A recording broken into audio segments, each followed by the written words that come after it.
Today we are marking history as the partial government shutdown ties the record for the longest lapse in federal funding ever. It is now day 21 and its effects are being felt right here in Metro Atlanta. Today, some 800,000 federal workers were not paid because of the shutdown.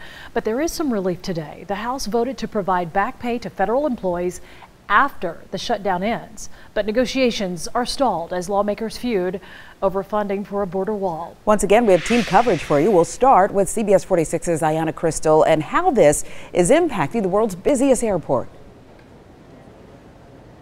Sharon, TSA workers were supposed to get paid today, but that didn't happen, causing a lot of frustration, and people are scrambling, trying to figure out how they're going to pay their bills. Now, unlike other airports across the country, it is business as usual here at Hartsfield. Wait times have been less than 30 minutes all day.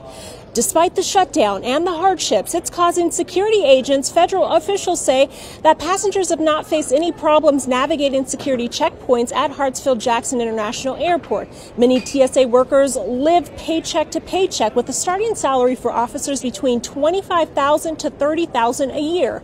I am told by a TSA worker the shutdown has already forced some employees to look for new jobs or take on extra work. The pressure is immense for employees and families right now. Today, missing their first paycheck since the shutdown, workers are starting to get desperate.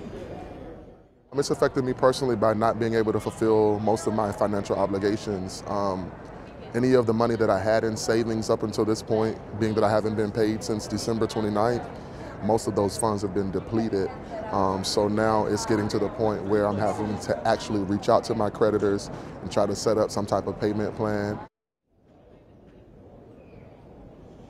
I was told by one agent that she couldn't pay her mortgage, and she tried to explain that to her mortgage company, and they weren't understanding, saying if she doesn't pay by a certain day, she will accrue late fees.